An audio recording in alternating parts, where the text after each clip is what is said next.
Então, pessoal, a ideia da aula de hoje é a gente seguir de onde nós paramos na última aula, discutindo alguns conceitos e práticas dentro da DBT, tá? E no final da aula, eu vou trazer para vocês um chamado para ação, né? Eu vou trazer um estudo de caso, e ao final desse estudo de caso eu vou dar uma orientação do que eu quero com esse estudo de caso. Vocês vão ler esse estudo de caso, então vai ter um chamado para ação. E esse chamado para ação é a avaliação de grau B, tá? Então vai ter uma tarefa em cima desse estudo de caso. A tarefa até já adianto um pouquinho para vocês. Eu vou falar na hora que tiver que falar, mas ela não envolve processos diagnósticos, né? De, de avaliação necessariamente descritiva, mas envolve sim uma prática, né, que vocês fariam com o paciente. Mas nós vamos chegar lá, tá? Mas sempre isso dentro dos conceitos da DBT, que a gente está discutindo em sala de aula, ok? Bom, então, primeiro momento da aula, a gente vai terminar aquela nossa aula sobre DBT. O segundo momento, eu vou dar uma orientação para esse trabalho de grau B. Essa orientação, ela já consta lá em tarefas, tá? Lá no portal. E essa orientação, eu vou colocar ela também descrita no nosso grupo, no WhatsApp. Então, ela vai estar neste áudio, ela vai estar lá na barra de tarefas, onde já consta, inclusive, e vai estar lá no nosso grupo, tá? E vocês vão poder fazer essa atividade, claro, em grupo, né? No final lá da aula a gente discute, tá? Em até 3 pessoas. Eu só tenho 2 semanas para realizar. Ok? Dúvidas quanto à tarefa? Bom, a gente vai chegar lá, tá? Então, só para avisar que no final da aula tem algo importante, que é essa discussão. Ok? Bom, vou compartilhar a tela com vocês, para a gente seguir da onde a gente parou. Lembro-me de termos parado por aqui, né? A gente chegou a falar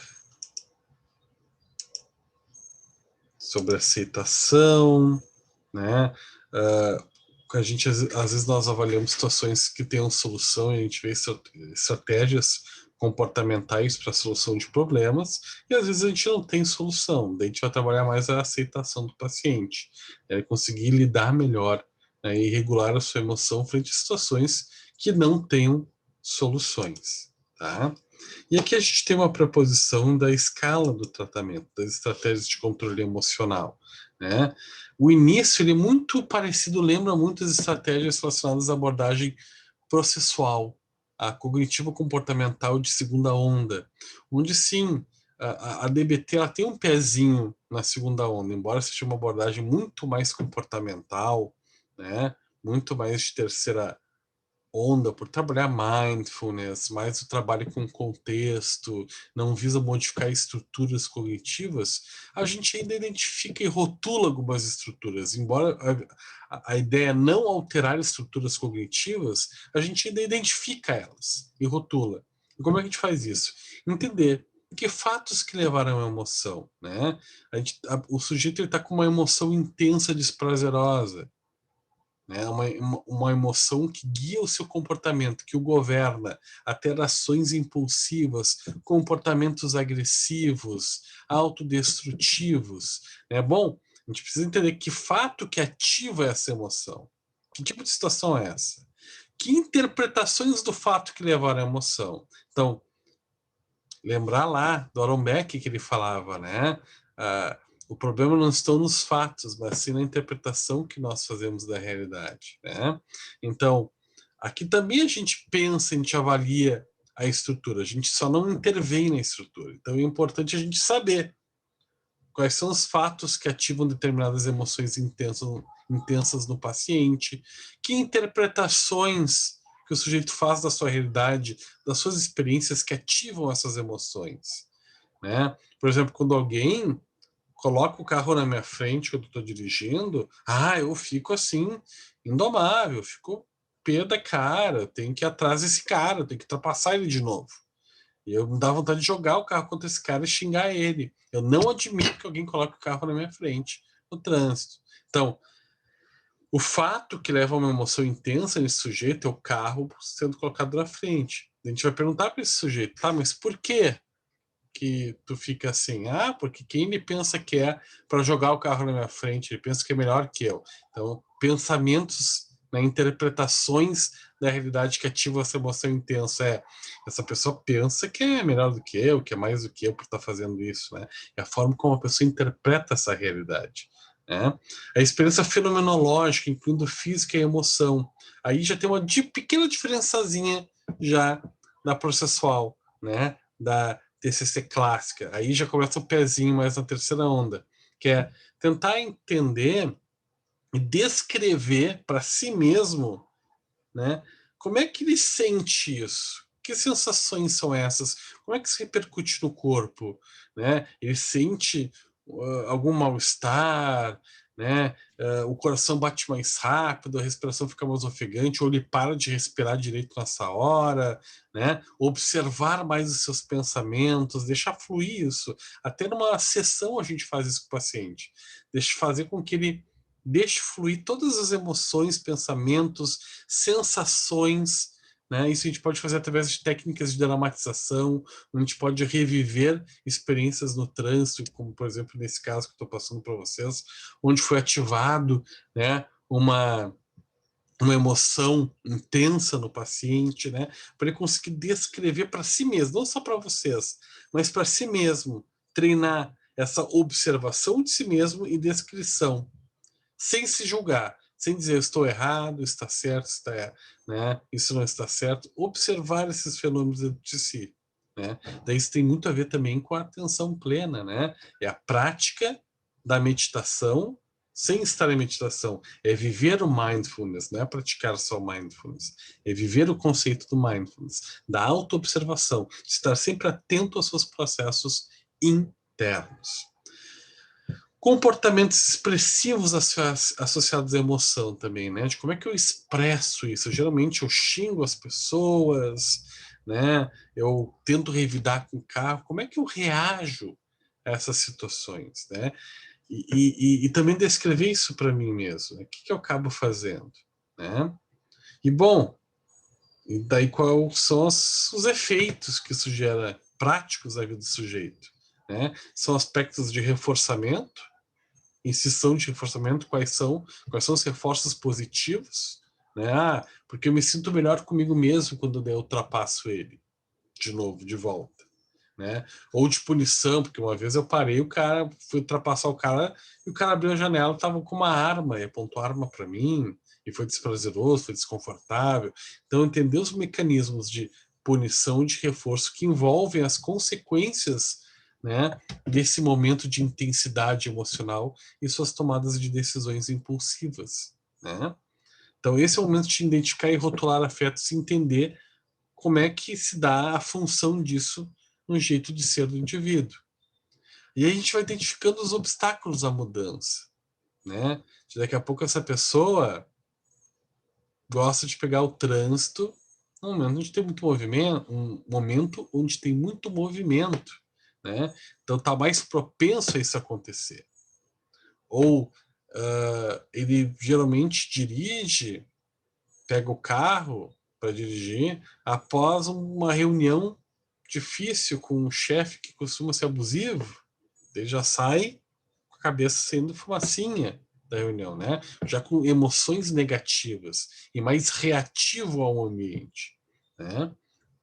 Então, quais são identificar situações que sejam obstáculos para a melhora dessa condição do paciente?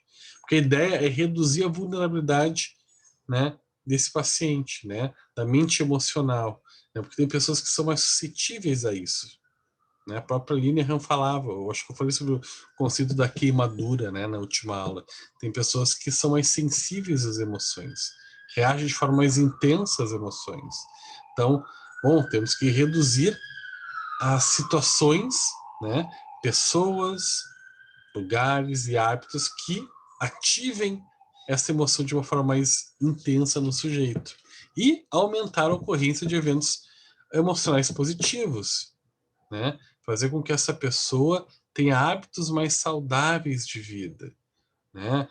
Que tragam prazer, momentos bons, né? Ver pessoas que ajudem essa pessoa a ficar mais centrada, né? Fazer atividades físicas, cuidar da saúde, né? Ter momentos bons no seu dia a dia, ouvir músicas que sejam inspiradoras, que tragam sensações positivas, né?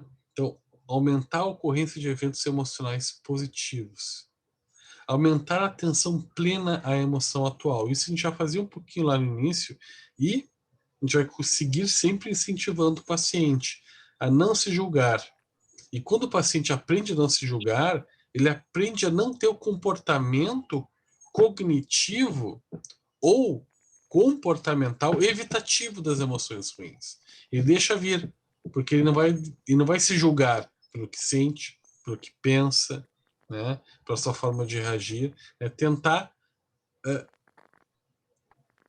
não julgar a si mesmo e aos outros e observar mais e descrever, né? Às vezes até trabalhar coisas difíceis para o paciente, né? Porque muitas vezes a atitude impulsiva leva o paciente a tomar decisões equivocadas, né? Porque o paciente está muito acostumado a ter respostas emocionais, agir de acordo com a sua emoção. E a gente tenta desvincular um pouquinho isso. E às vezes a gente faz exercícios como, por exemplo, fazer ações opostas, né? Como pegar a Aline Rantaz nos seus livros, em alguns dos seus livros, assim, a, a ideia da mão inglesa, né? De não, eu vou trafegar lá na Inglaterra, em Londres, por exemplo, a mão é a oposta, né? A mão que se dirige à esquerda, não é à direita, né? O volante fica no lado direito, em vez do esquerdo, né? Então, é fazer o contrário do que a emoção pede. Até porque isso é um princípio bem comportamentalista. E quando a gente entende que a ação precede a motivação, a gente entende que o comportamento pode induzir ações que gerem mudanças no sujeito cognitivas. Por exemplo, eu me aproximar de algo que me gera medo pode diminuir meu medo. E a técnica da dessensibilização sistemática prova isso para a gente, né? Quanto mais com método, com uma hierarquia de respostas de ansiedade, onde a gente enfrenta que causa menos ansiedade até que causa mais ansiedade, quando tem esses tipos de enfrentamentos sistemáticos, o sujeito ele vai perdendo o seu medo do objeto fóbico, né? Só que ele vai só conseguir fazer isso enfrentando o objeto fóbico, se expondo ao objeto fóbico, né? Quando o sujeito tem uma tendência a agir de uma forma impulsiva, com muita raiva de alguém que lhe gere sentimentos ruins, e tu propõe para esse sujeito ser gentil, ou seja, agir ao contrário do que gostaria, como eu diria assim para vocês, uma formação reativa, né, que Freud até chamaria isso de uma defesa egóica, né, de tu, ao invés de ser raivoso com alguém que tu não gosta, tu agir com gentileza, isso vai, com o tempo, esse tipo de comportamento, diminuir a valência de uma emoção negativa que esse sujeito tenha daquela pessoa que seja alvo de um desgosto pessoal, né? Então, os estudos até de neurofeedback mostram isso. Quando tu não gosta muito de alguém, ou tem uma pessoa que tem extremo desgosto, tu agir com gentileza com essa pessoa, vai gerando uma transformação cognitiva, onde não significa que tu vai começar a gostar dessa pessoa, mas a intensidade da raiva vai diminuindo, por tu agir com gentileza, agindo ao contrário do que a impulsividade de uma emoção intensa, negativa, raivosa, te manda agir, né? Então, fazer a ação oposta é uma das técnicas que a gente mais aplica. E outras técnicas de tolerância ao estresse, como algumas que a gente vai ver a seguir, né? Que ajuda também a controlar os nossos estados emocionais. Como, por exemplo, o TYPE. Vamos lá, temos aqui uma colocação no chat interessante. É bem diferente, né? Então, por exemplo, tem uma estratégia que vamos falar assim, o chip, que vem de algumas palavras do inglês, tá? Que é temperatura, reação, né? de ativação física intensa, né? E relaxamento muscular progressivo.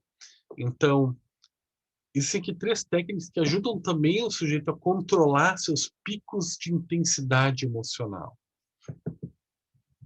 A primeira é a temperatura, regulação de temperatura. Existem muitos estudos, né, de neurologia que mostram que alterações de temperatura corporal ajudam a regular estágios emocionais, principalmente a temperatura fria. Ajuda a diminuir estados intensos emocionais. Sabe aquela brincadeira que falava, você está com, sei lá, com muita vontade de fazer alguma coisa e vai lá tomar um banho de água fria que vai melhorar. É bem assim. É bem isso. Tá? Então, assim, eu diria temperaturas frias e alimentos picantes têm esse tipo de poder sobre o nosso sistema nervoso parasimpático. Tá? Então, por exemplo, quando a gente está sentindo muita ansiedade ou muita raiva de alguém, a ponto de tomar uma atitude impulsiva que fuja a nossa capacidade de controle, eu estou sentindo que eu vou perder o controle. Uma das estratégias que se faz da regulação de temperatura é fazer com que a pessoa vá lá no refrigerador, pegue 2 cubos de gelo e coloque um em cada mão e aperte o mais forte que puder. Por quê? Porque essa mudança de temperatura que vai ocorrer na mão, e a palma da mão é uma das regiões mais vascularizadas que nós temos no nosso corpo, né, e que ajuda na mudança de temperatura. Palma da mão, aqui na dobra do cotovelo, embaixo do braço, né? Mas a gente pede que o sujeito pegue com a mão, tá? E se concentre observando e descrevendo essa experiência. Se conecte com essa experiência, né? Sentindo, percebendo as alterações que ocorrem no seu corpo, como se nada mais existisse naquele momento, né? Ou seja, vai ter uma alteração física de temperatura que o sujeito vai perceber no seu corpo, onde começa geladinho, daqui a pouco começa até a queimar a mão do sujeito, né? Essa alteração, primeiro, ela vai surgir como até uma estratégia de distração, que é uma estratégia comportamental que é bem válida, que ajuda a diminuir o foco do sujeito àquela emoção intensa. Né? Então, o sujeito vai estar percebendo um gelado, né, muito intenso na sua mão, desconfortável, inclusive, né? Até um certo ponto desconfortável, né? Porque começa geladinho, daqui a pouco começa até queimar. Essa sensação ajuda o sujeito uma distração desses pensamentos ou funcionamento impulsivo ou de emoções muito intensas. E também ajuda a regular o sistema, né, de ansiedade, né, o sistema que gera a raiva, que gera o descontrole das funções inibitórias, né, do cérebro que levam a ações impulsivas, raivosas, agressivas. Né? Então, essa mudança na temperatura tem essa dupla função de mudar o foco como atitude distratória e também na regulação de um estado emocional, alteração, tá? Então tem essa dupla função, tomar banho gelado também. Mas eu não vou pedir para um paciente no inverno fazer isso, né? Daí deixa de ter uma resposta impulsiva e pega uma pneumonia, né? Bom, daí não faz muito sentido. Mas o gelo na mão ele pode fazer, por exemplo. Né? É uma estratégia válida que funciona muitas vezes. Ou botar uma pimenta malagueta na boca, né? Isso também funciona, embora seja mais ardido, mais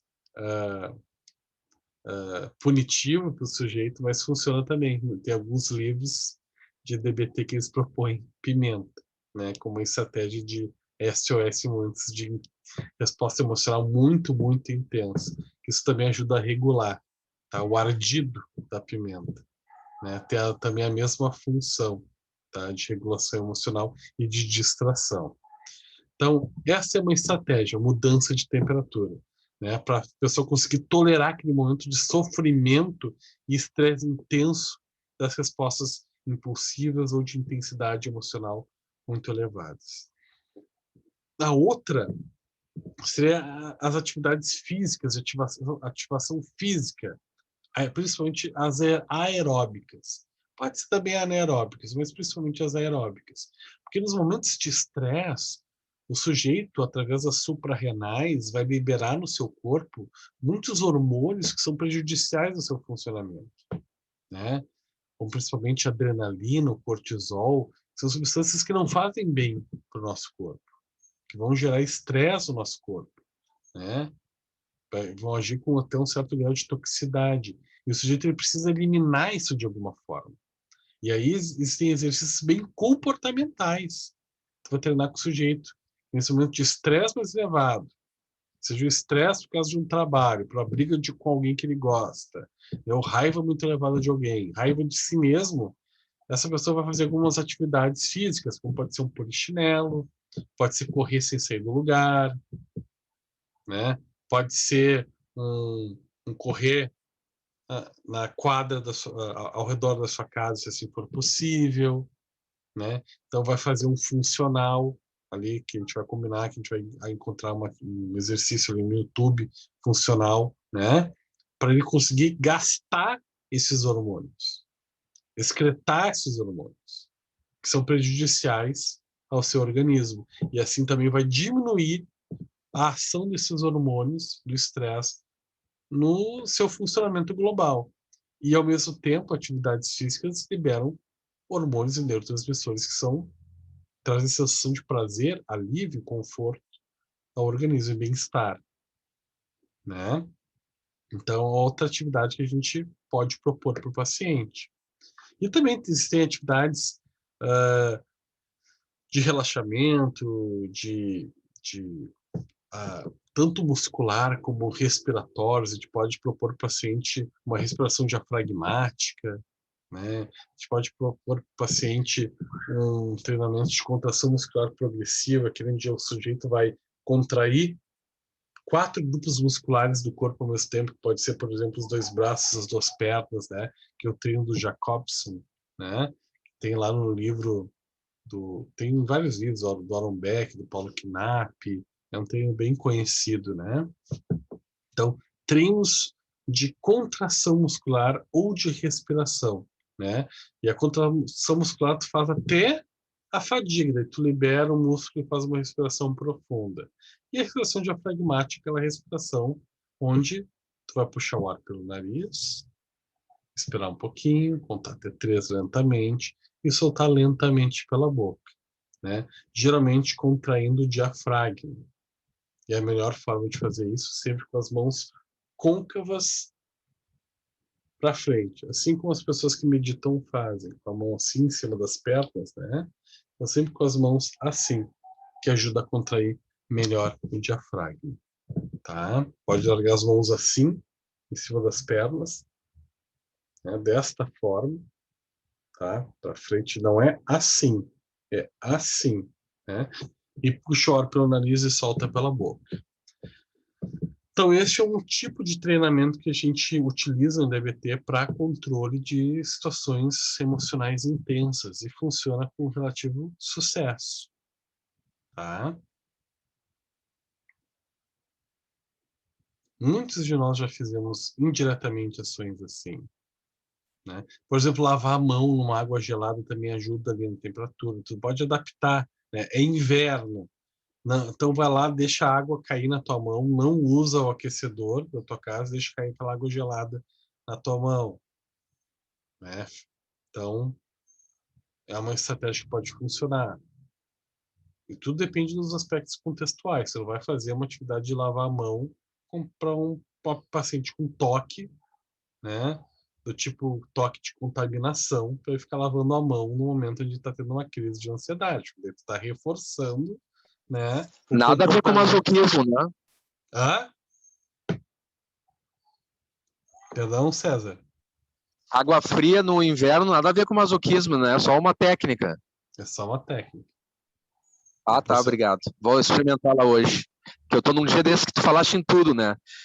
Com esse trânsito que eu peguei hoje para vir do centro até em casa, que eu não consegui chegar ainda, eu já quase passei por cima de 3, com o farol queimado, o azulzinho quase me multou. E aí eu tô assim, ó, querendo botar a mão acho que na tomada em vez da água fria. Tu pode utilizar também técnicas de lembrança, lembrar o jogo da Copa do Brasil de ontem, para ver se melhora o teu humor. Desculpa, pessoal, não podia perder a oportunidade. Mas aqui, Obrigado voltando... pela lembrança, acabei de melhorar. Ó, outra coisa, identificar obstáculos para a mudança. Daqui a pouco, para ti, não é uma boa sair no momento onde tem muito trânsito, né? Para mim é melhor sair com o carro, né? Como aqui, ó, tá vendo que o segundo passo é identificar obstáculos à mudança. Então, mudanças contextuais, né? Se eu sou uma pessoa que daqui a pouco me estressa, tem dias que o trânsito é um gatilho para mim, né? Às vezes eu foco muito nas minhas angústias, né? Deixo isso extravasar muito no trânsito. Bom, quem sabe, ou o trânsito ativa isso dentro de mim, daqui a pouco, bom, eu posso esperar 30 minutos para sair do trabalho, para não pegar um trânsito chato, né? E faço daqui a pouco até uma técnica de meditação antes de sair, né? Para o trânsito, para deixar o tempo passar um pouquinho, saio de casa 30 minutos antes e saio 30 minutos depois do trabalho. Será que muda ou impacta? Bom, a gente sabe como é que é o trânsito de Porto Alegre, às vezes não muda tanta coisa, né? Mas, enfim, buscar estratégias de mudança contextual também podem funcionar, né? Para não precisar recorrer a essas aqui. Mas sabe que isso é importante, Luiz? Eu sempre falo, né, para todos, até usei esses dias em humanismo, a minha pior versão, que é uma autocrítica, né, ela se dá e tu reconhece ela no trânsito, né? Se tu andar comigo de carro, o Lucas pode dizer um pouquinho. Se tu andar comigo de carro, tu vai ver a minha pior versão. Ok. Todos nós temos momentos de vulnerabilidade ou ativadores de vulnerabilidade ao estresse. Né? Todos nós temos. Cabe a gente identificar qual é o nosso, qual é o teu, qual é o meu, né? Daí a gente tem que fazer aquele exercício da autoobservação sem julgamento. Né? Porque quando às vezes a gente se julga demais, a gente não se permite mudar, né? Daí a gente entra naqueles de autossofrimento, de autoflagelo cognitivo, né? Que é a pior coisa possível, né? Não estou dizendo que tu faça isso, que eu acabei de falar, estou aproveitando o teu exemplo para comentar sobre isso. Perdão, eu senti alguém com uma respiração que eu falar alguma coisa. Alguém gostaria até um momento de comentar alguma coisa? Está fazendo sentido? Está achando interessante? Queria ver, professor, se depois, eu não digo, não é, se tem como a gente, não sei se talvez daqui a pouco o senhor já tenha alguma coisa pronta, sobre essas últimas abordagens que a gente viu, desde da CT, agora DBT, todos juntos, alguma forma um pouco mais fácil da gente poder elencar, para poder fazer comparativos. Eu sei que é uma coisa meio topicista demais, com tópicos demais, mas alguma coisa, alguns quadros comparativos para a gente entender daqui a pouco um amplo espectro melhor. Não sei se o senhor tem alguma coisa, ou se a gente pode, ou se tem uma ideia para produzir, alguma coisa assim. Bom, eu teria mais para elencar são as similaridades, porque assim, essas abordagens selecionadas elas utilizam muitas coisas parecidas, né? As técnicas comportamentais, tem o foco mais nos aspectos comportamentais, o foco mais na alteração de contexto do que na alteração de estrutura. Mas eu posso fazer a gente pode fazer uma discussão a respeito disso. Até na revisão para a prova, talvez seja até um momento oportuno da gente poder discutir quais são as similaridades, as diferenças entre a ACT e a DBT e a terapia cognitivo-comportamental propriamente dita de segunda onda, onde é que muda aqui, qual a diferença de uma para outra, quais são as principais diferenças e similaridades. A gente pode fazer isso. Talvez seja até um momento oportuno na nossa revisão para a prova para já ficar algumas diferenças mais claras para vocês. Né? Por exemplo, agora, assim, de primeira poder te dizer, bom, a DBT ela tem um pezinho um pouquinho maior nas abordagens de segunda onda do que a CT, que é puramente cognitivo, puramente comportamental, né? Aqui na DBT, ainda a gente se preocupa, né, em monitorar, identificar processos cognitivos, a interpretação que a pessoa faz dos seus eventos, né, emocionais, aqui pensamentos que podem estar vinculados nesses eventos emocionais, coisas que lá na ACT não se tem tanta preocupação, não se pensa muito nisso, né? As similaridades é que ambas focam em intervenção no contexto, em técnicas comportamentais, né? Em foco em trabalhar o estado presente, atenção plena, o mindfulness, né? A regulação emocional, coisas que ficam em segundo plano nas abordagens de segunda onda, onde o foco principal é a alteração de estruturas cognitivas. Eu estou falando isso agora para ti só como um preview do que a gente pode discutir no outro dia, né? Não, Então, daqui a pouco tem um até quadro, elaborar um quadrinho para vocês com a isso. diferenciação.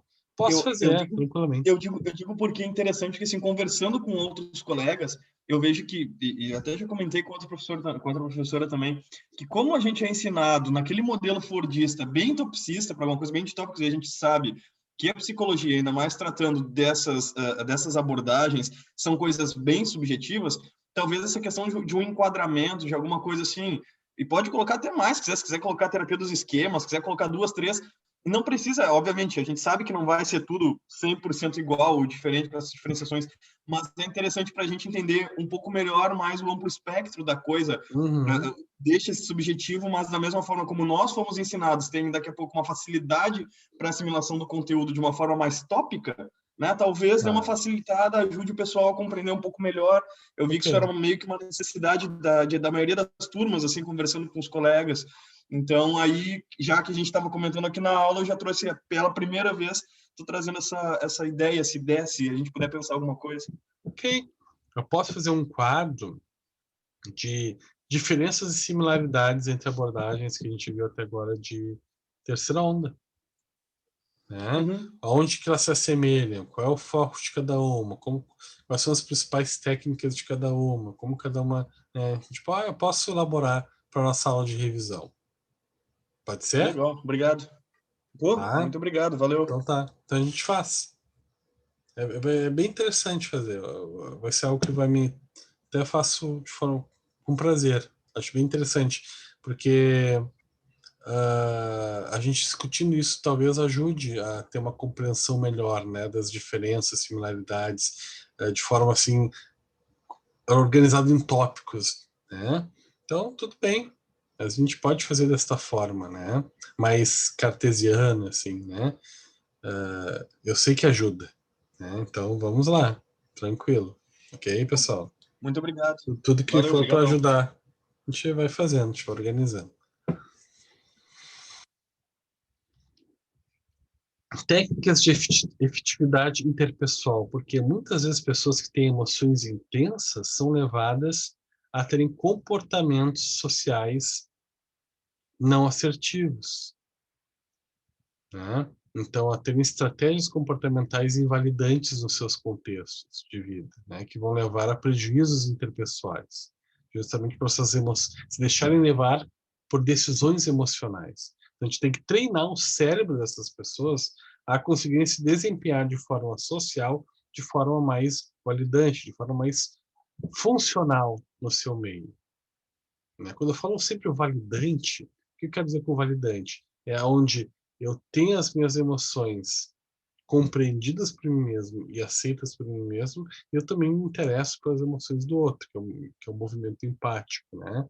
Muitas pessoas crescem em ambientes extremamente invalidantes e por isso não aprendem a desenvolver um processo de empatia nas relações, né? Só nas discussões despejam a sua raiva, né? E não se preocupam com o que o outro está sentindo ou pensando. Então, algumas estratégias, uma das estratégias que a gente utiliza é essa Dear Man, né? O que significa esse Dear Man? Né? A gente pega as iniciais, tem cada uma dessas iniciais dessa palavra em inglês aí, ela tem um sentido de intervenção. Uma é que as pessoas que têm emoções intensas, né, muitas vezes estão muito preocupados e focados em serem compreendidas, mas não agem de forma assertiva, tal qual seria necessário para serem compreendidas. O que eu quero dizer com isso? São aquelas pessoas que falam: tu deveria saber por que eu tô brabo hoje, né? Pô, cara, você tá bufando o dia todo aí, tu não sabe por quê? Tu nem me perguntou, né? Então, é aquele movimento não empático. Porque é uma pessoa que cresceu num ambiente invalidante, onde expressar as suas emoções, falar sobre o que sente, descrever o que sente, né? Não era importante ou não era levado em conta. Então as pessoas tinham que ficar fazendo leituras mentais, eu tenho que adivinhar como é que o outro está se sentindo.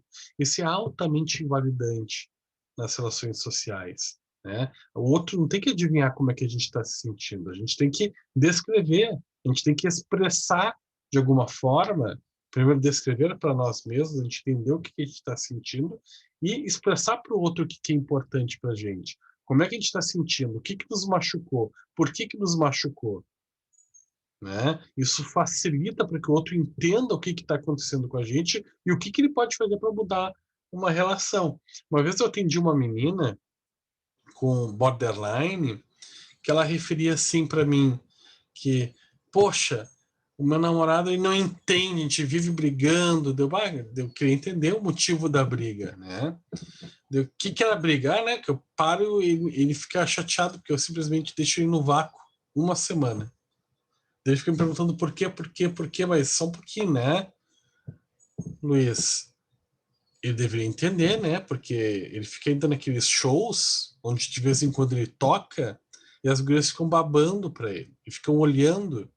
E ele fica também ali tocando, e a troca de olhares me deixa desconfortável, ele não deixa de fazer os shows à noite, e isso vai me deixando cada vez mais chateada, né? E não percebe que eu vou ficando chateada. Daí eu deixo ele no vácuo uma semana para ele pensar sobre o que ele está fazendo. Daí eu perguntei, essa situação se repete assim, acaba se repetindo, né? E eu estou aqui questionando minha relação. Não sei se ainda vale a pena. Eu também machuco ele, eu acabo sendo grosseira, eu viro a cara, não respondo as mensagens dele. Então, uma pessoa que tinha muita dificuldade para se descrever, né? Para expressar o que sente, o que pensa, o que estava incomodando, e o outro tinha que adivinhar, né? Então, ali eu trabalhei com ela a possibilidade dela conseguir expressar, né? Primeiro descrever para ela tudo que incomodava, ou seja, botar num papel tudo que incomodava ela com relação ao comportamento do companheiro, e daí poder expressar para discutir junto isso. Daí ela escutou respostas quando ela fez isso do tipo, poxa, eu nunca imaginei que quando eu tocasse e olhasse para o público, tu estarias chateado. Isso nunca passou pela minha cabeça que isso te feria. Né? Se eu soubesse, eu encontraria outras soluções, né? Que a gente pode combinar de tu tá lá, né? Nos meus shows, estar presente para depois quando termina a gente estar juntos ali, tu não te sentir desconfortável, né? Tá ali próximo do palco, daqui a pouco tu pode se sentir mais seguro assim. Vamos ver formas de resolver. E eles encontraram a forma deles de resolver. Né? Mas só foi possível ela realmente expressando o que deixava desconfortável antes do conflito surgir. Depois a gente vai ver estratégias de como expressar, né, o desconforto. Mas ela expressava para a pessoa, o outro não tinha que adivinhar como que ela estava se sentindo. Então, é muito comum em pessoas borderlines ou bipolares por terem crescido em ambientes invalidantes, onde expressar as emoções não era algo importante, achar que o outro sempre tem que fazer uma leitura mental, saber o que está se passando pela cabeça, tem que adivinhar, né? Diga, Lucas. Professor, isso não passa também por aquela questão da pessoa se sentir socialmente atingida no que tange aquela questão assim, por exemplo, eu sei que é frescura minha cobrar dele porque ele está no show de noite lá tocando, e eu não vou cobrar, tomara que ele preste atenção nisso. Isso não tem a ver também com esse construto do tipo, eu sei que é bobagem minha, mas me afeta. Essa questão de como eu serei visto a partir da minha visão, da minha opinião, isso afeta bastante. Então, essa questão ambiental marca nesse ponto também, assim, como é que a pessoa vai poder lidar até com esse viés, porque ela passa a entender que não é só uma questão dela, é uma questão, um viés também social, tipo, como vou me enxergar por estar cobrando do cara uma insegurança minha, entendeu? A pessoa fica até com vergonha de dizer o que sente exatamente por algo do gênero, não? Uhum. Bom, esse tipo de comportamento às vezes me diz duas coisas, né? Tem pessoas, às vezes isso se manifesta também em pessoas com ansiedade social, né? Que tem outra coisa, outra questão, né? Que são pessoas que deixam de falar o que pensam pelo medo do escrutínio dos outros, ou do que os outros vão pensar sobre aquilo que essa pessoa pensa. Mas, querendo ou não, sendo ansiedade social o motivo, ou seja, o motivo, pessoas que têm uma intensidade emocional mais elevada, de raiva, de agressividade, seja qual for o motivo, quando a pessoa me fala isso, de não, eu não vou falar ali na hora, porque vai o que as pessoas vão pensar, ou pode ser adequado, isso só está me mostrando e reforçando para mim que o contexto onde essa pessoa se desenvolveu possivelmente era um ambiente invalidante, porque essa pessoa está a si própria se invalidando antes de falar, ou seja, ela mesma está questionando a importância de expressar suas emoções, como se fosse algo que não fosse importante, algo que não vale a pena. Então, possivelmente, essa pessoa teve ou punições, né, por nos ambientes onde cresceu por se expressar, o comportamento de expressar o que sente foi punido para isso gerar esse tipo de reflexão que essa pessoa faz a respeito de expressar suas emoções em público, ou não ou foi extinguido, né, porque não, era uma pessoa que não era ouvida, então isso não gerava nenhum tipo de reforço, né? Ou seja, eu comunicava como é que me sentia, a outra pessoa não estava nem aí, então não era reforçado, né? Então, ou a pessoa estava num... O que é esse ambiente invalidante? Um ambiente que pune ou extingue comportamentos de expressão das emoções, né? Ou das opiniões, dos pensamentos, né? Então a pessoa acaba entendendo que o que ela pensa, o que ela sente não é importante expressar, né? Então tem que ser de outra forma que o outro tem que entender isso, né? E aí isso vai ficando ali dentro, e ficando ali dentro e não expressar, não sendo expressado, vai aumentando a magnitude, né, a intensidade dessa sensação emocional ruim lá dentro, o que facilita que essa intensidade depois seja, né, mais intensa nessa expressão, né? Então, justamente nesses casos também é importante a gente trabalhar a necessidade dessa expressão emocional, onde a pessoa se sinta confortável, um ambiente seguro para conseguir construir isso com o parceiro, de falar o que sente, o que pensa, né? Tem técnicas, é uma técnica que às vezes eu comento para os alunos, até de forma até corriqueira, que eu gosto muito, que é a técnica do cartão vermelho. Eu já devo ter comentado para vocês. Já comentei alguma vez? Né, que é uma técnica que estimula a expressão das emoções, né? Quando dois casais estão brigando, um tem que levantar um cartão vermelho para o outro. Daí o que levantou o cartão vermelho aguarda e o outro abre o seu cartão vermelho. E dentro do cartão vermelho está escrito uma frase que ele tem que ler para o outro, que é: o que eu fiz para você se sentir assim? Como você está se sentindo? Ou seja, tu começa a trabalhar um ambiente validante na relação com o outro, onde um se interessa pelo sentimento do outro e cria um canal de comunicação para que o outro expresse o que sente, fale o que pensa. E que isso seja entendido como algo importante nessa relação, né? Então daí vai também da criatividade do terapeuta. Como é que eu vou trabalhar ambientes para descrever e expressar as emoções, né? E mostrar para o paciente que isso é importante ele fazer, para que essas relações sejam mais resolutivas, né? Ok? Afirmar-se. O que é o afirmar-se? É também trabalhar com o paciente ele consiga ter uma postura validante no ambiente. Não é só o ambiente que tem que validar ele. Ele tem que ter uma postura validante. O que é isso? Quando for conversar com outro, olhar nos olhos, né? Falar com uma entonação que seja firme, inteligível, né? Uma postura ereta, né? Eu tive já pacientes, daí já usando um exemplo baseado no que o Lucas trouxe, com ansiedade social, que entrava na sessão no início, falava baixo, entrava com a postura curvada, que é a postura clássica da pessoa com ansiedade social, né? A fóbico social muito elevada, com os ombros juntos, né? Os braços contidos e firmes, né? E rígidos, enrijecidos, né? Sentando na ponta da cadeira naquela posição de quase fuga, né, louco para sair correndo do consultório, né? Então, tu mudar a expressão desse sujeito, desde a expressão da fala, né, da entonação da fala, de usar palavras que não sejam autoinvalidantes, né, aquela pessoa que chega numa reunião de trabalho e fala assim, olha, gente, pode parecer besteira, tá, mas eu pensei em uma coisa que eu queria dividir com vocês.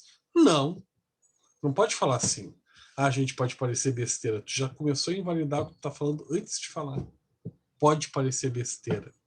Já falou isso, as pessoas já podem começar a pensar que é besteira mesmo, né? Se tu mesmo está te invalidando, como é que os outros vão, né, te levar a sério, né? Ah, gente, pode parecer bobagem, mas eu queria falar uma coisa para vocês, né? Então, cuidar comportamentos verbais que sejam invalidantes, entonações que sejam invalidantes, que são entonações de falar muito baixo, como se estivesse incomodando, né? Questões posturais invalidantes, ficar curvado, né? Quem anda assim, os outros fazem assim, né, em cima, né? Então, olhar nos olhos para ser mais direto, mais firme. Então, afirmar-se comportamentos sociais mais validantes, que levem à validação, né? Olha, eu estou falando de coisas muito comportamentais. Vocês verem, as estratégias são comportamentais. É abordagem comportamental.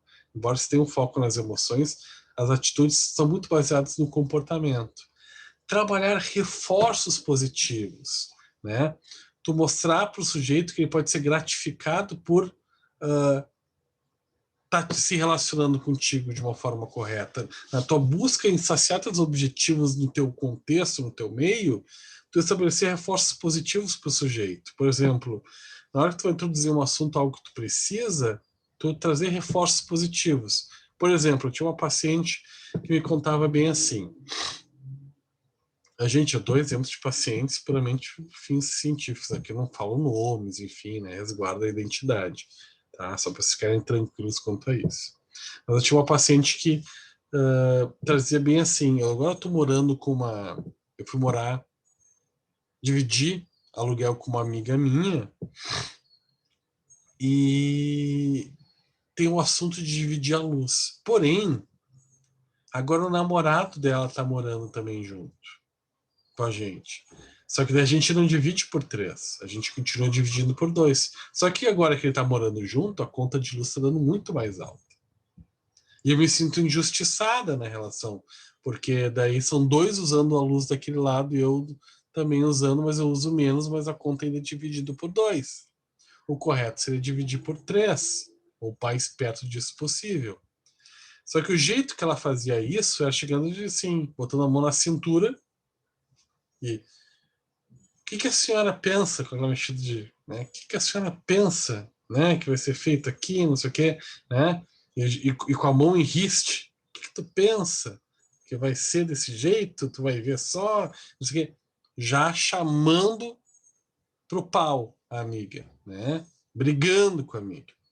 Isso é uma atitude que só reforça a resistência da outra pessoa, não é reforçadora à conversa, é reforçadora a ataque e fuga numa conversa. Então, tu trabalhar habilidades com esse paciente de reforço positivo nas interações sociais, né? Ou seja, por exemplo, quando ela fosse conversar com essa amiga, falar, olha, faz uma jantinha, cria um contexto gostoso para a conversa. Olha, fiz uma jantinha para a gente hoje, eu queria conversar contigo sobre uma coisa importante, né? Tu sabe que para nós aqui nós moramos juntas, nós duas temos que estar nos sentindo bem, então eu prezo por tu estares bem feliz morando comigo, eu também preciso estar me sentindo assim, ou seja, está reforçando positivamente ela, através de uma recompensa, que é a janta, da valorização dos sentimentos dela, quando tu diz, olha, eu me importo com os teus sentimentos são importantes para mim, isso é um reforço positivo, né? Então, trabalhar mais reforçadores positivos na relação com o outro, né? Isso tudo é trabalhar a efetividade interpessoal, a habilidade interpessoal, né? Que diminua o número de aflitos e conflitos interpessoais, que é muito comum em pessoas com emoções intensas, que geralmente se deixam governar por emoções intensas. Manter a atenção plena, que é aqui o carro-chefe desse tipo de intervenção, né? A pessoa sempre estar atenta, né, aos seus processos, o que está sentindo, o que está pensando, né, monitorando. Eu estou usando palavras agressivas, né? Eu estou, de novo, botando o dedo em riste, né? Se observar. Sempre também tem um momento onde consegue se observar na terceira pessoa e observar e descrever os seus movimentos. Eu estou falando de forma muito agressiva, eu estou apontando demais o dedo. Deixa eu me observar nessa conversa, né? Sem ficar me julgando, mas deixa eu me observar e me monitorar para não incorrer em comportamentos que eu já vi que não são benéficos para mim. Sem ficar me julgando em excesso, me punindo, ou me colocando para baixo por isso. Apenas me monitorando nesse processo. Aparentar confiança, né?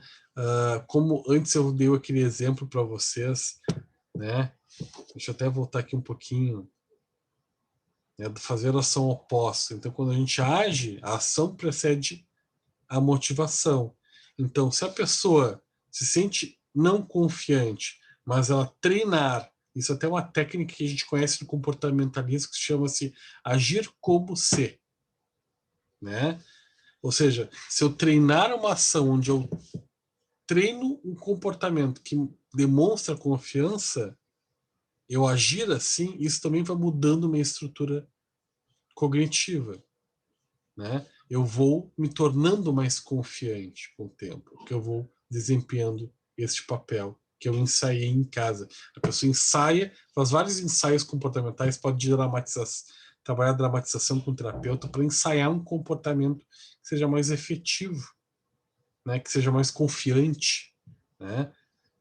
Para depois a pessoa, à medida que vai treinando isso, ela vai se tornando também mais confiante pelo próprio treino comportamental. Mudanças comportamentais podem gerar mudanças no estado de humor, nos pensamentos, né? E negociar, porque nem sempre essas pessoas vão ouvir sim. E negociar não significa se negociar até ouvir um sim, ter que ser sempre persuasivo, mas negociar consigo mesmo a aceitação, muitas vezes, de, bom, não tive o sim hoje, mas eu entreguei o meu melhor com o que eu tenho no contexto que eu vivo. Então eu vou aceitar que eu fiz o meu melhor. Eu fiz aquilo que era possível. Não atingi o objetivo. Eu não consigo controlar o outro, né? Eu consigo mudar as minhas atitudes. Eu tenho que dar-me por satisfeito por ter feito todas as etapas que foram combinadas com o terapeuta e promover uma automudança, independente de eu conseguir a mudança no outro. Eu consegui atingir o meu objetivo interpessoal. Eu estou em terapia, não é o outro que está. Então, nem sempre o outro vai agir conforme a minha expectativa. Eu tenho que aceitar isso. Porque as pessoas, por exemplo, borderlines, elas têm a fantasia de que o outro sempre vai estar ali para atender as suas necessidades. O outro está aqui para me atender, para fazer aquilo que eu quero. Se não faz o que eu quero, é porque ele não gosta de mim. Não, calma lá. Eu não controlo o outro tem as suas necessidades, né, tem os seus objetivos. Nem sempre uma conversa vai ter o desfecho que eu gostaria. Eu tenho que aprender a lidar com isso. E daí é o momento onde eu tenho que mais voltar para dentro de mim mesmo. Onde eu, bom, não atingi meu objetivo, mas eu vou me permitir dar-me por satisfeito pelas minhas mudanças pessoais. Eu vou reconhecer aquilo que eu observar e descrever as mudanças que eu percebi em mim nessa conversa e vou me parabenizar por isso, independente de ter atingido o meu objetivo dentro do meu contexto ou não.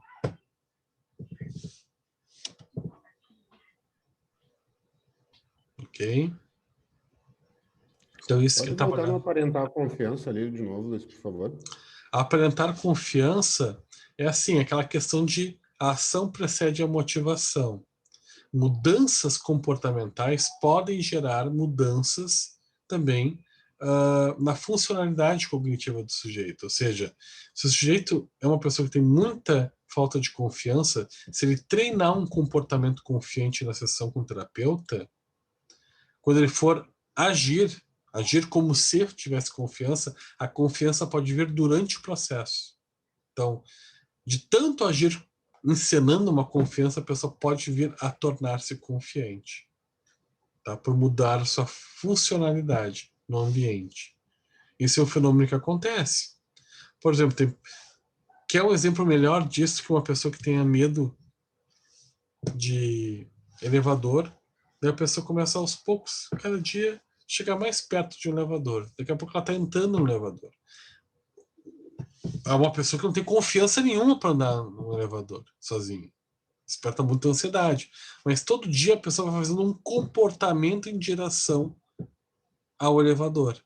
Daqui a pouco a pessoa está entrando no elevador, acompanhada. Daqui a pouco está entrando no elevador sozinho. Daqui a pouco está andando um andar no elevador. Daqui a pouco 2 andares. Daqui a pouco 3 andares. Daqui a pouco está andando tranquilamente, sem sentir ansiedade nenhuma. Porque o comportamento levou a uma exposição gradual, né, de enfrentamento do objeto fóbico, que foi diminuindo um grau de ansiedade, e mostrando que a pessoa era capaz de conseguir fazer essa ação, pouco a pouco.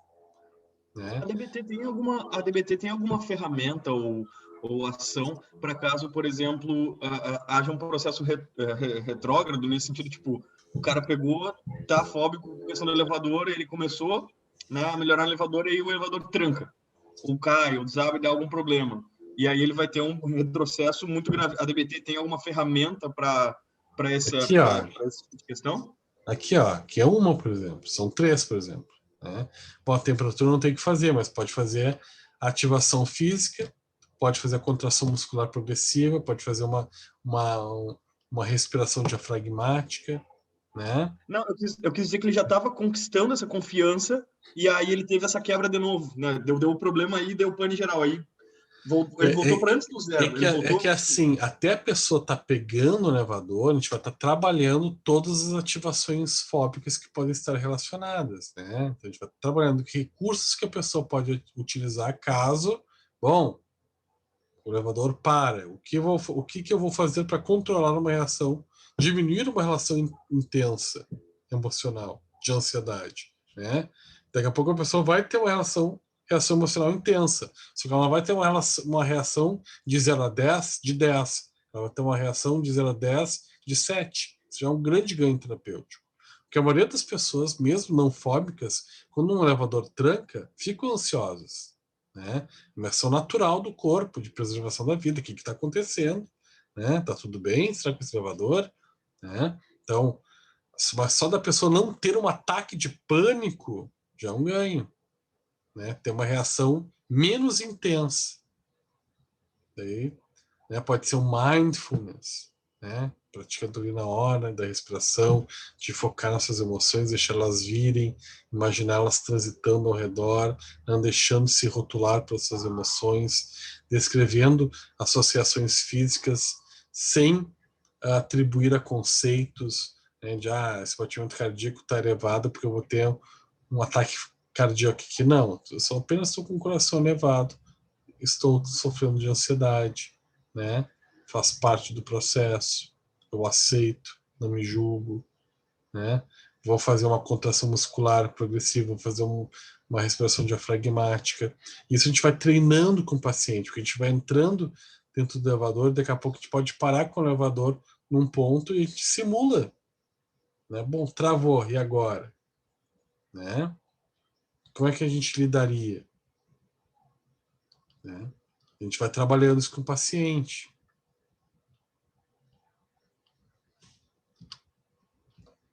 Okay.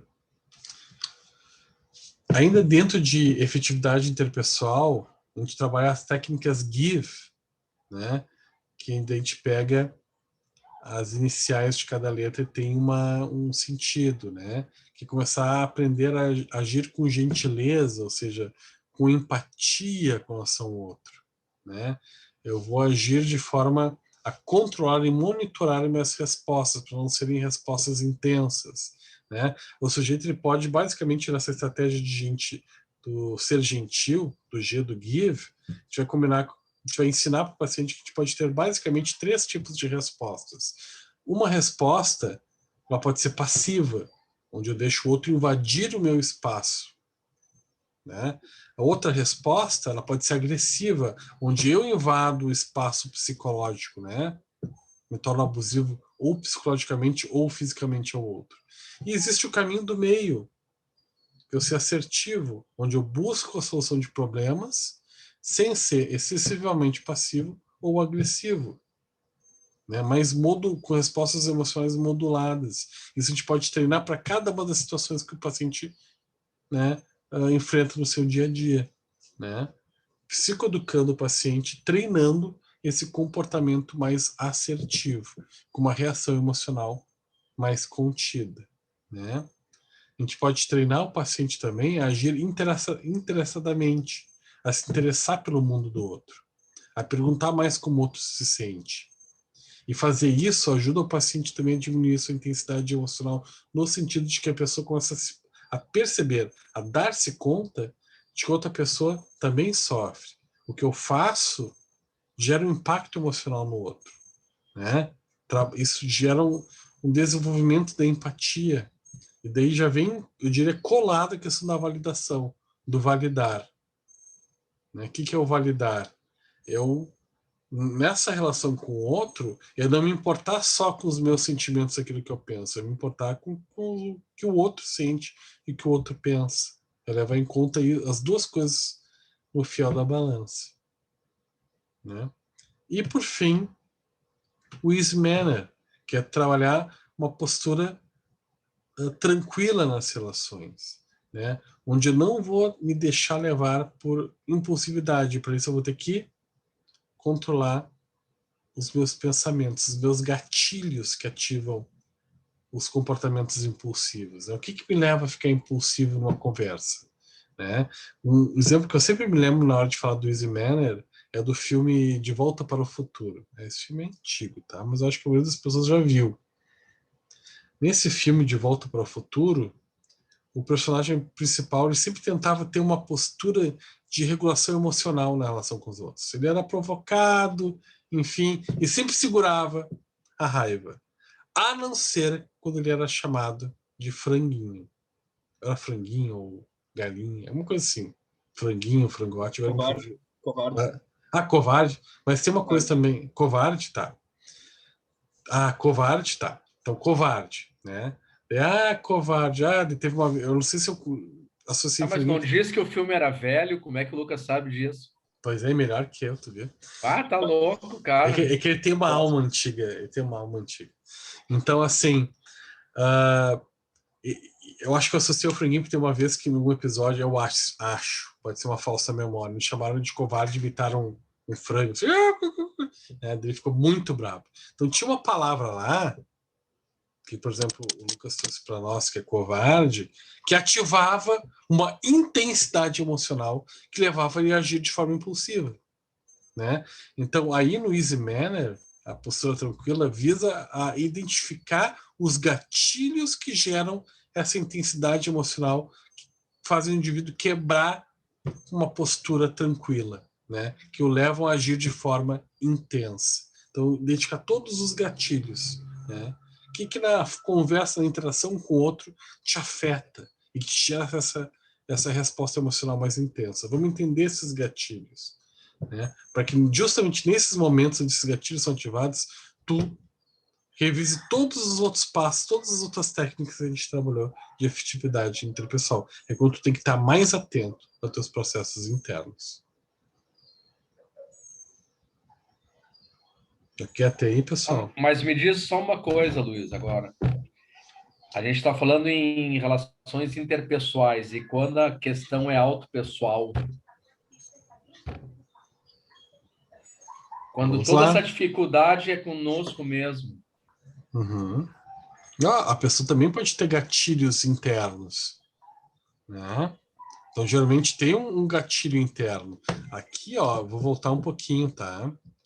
Quando a gente fala identificar e rotular afeto, ali embaixo, ó, a gente está falando da pessoa conseguir também entender quais são as interpretações que elas fazem dos fatos que estão ocorrendo ao seu redor. Ou seja, o problema ali no filme, por exemplo, De Volta para o Futuro, não foi ser chamado de covarde, é a interpretação que aquele personagem fazia disso. Né? E isso tem que estar claro para o sujeito. Isso é como repercute internamente. no sujeito? O que está me ativando de lembranças? É como meu pai me tratava, que me chateava, ou como meu pai era tratado, né?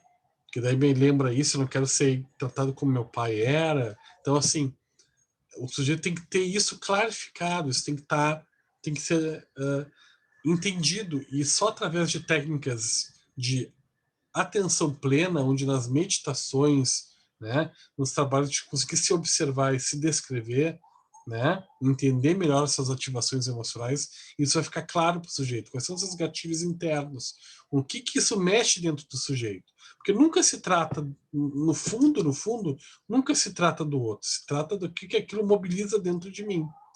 Que processos internos, né? Que gatilhos e verbalizações internas isso me ativa, né? Mas é exatamente por isso que a DBT é muito mais comportamental do que cognitiva, né? Porque é para lidar com o outro, com a situação, né? É situacional, no caso. Seria por esse sentido. E lidar comigo mesmo, né? Principalmente comigo mesmo, né? Com os meus gatilhos, identificar coisa. Porque quando a gente fala assim do que aquilo ativou dentro de mim, que pensamentos que ativou dentro de mim, a gente está dentro daquele conceito do Watson, de que verbalizações são comportamentos.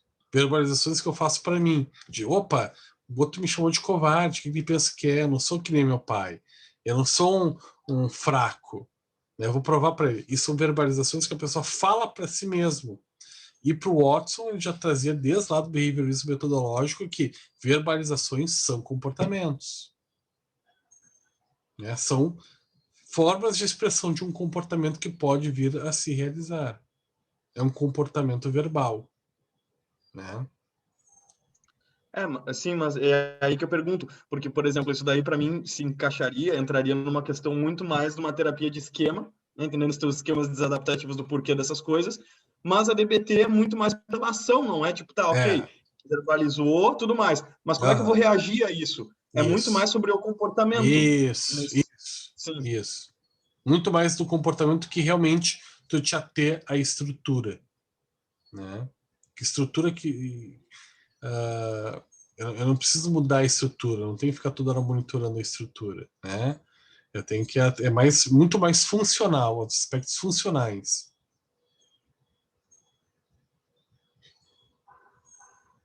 Eu diria que a CT e a DBT são muito mais de terceira onda do que a focada em esquemas, embora a focada em esquemas é considerado uma abordagem de terceira onda. Começa a fazer, para mim agora, começa a fazer bem mais sentido, né? No contexto da coisa toda. Ok.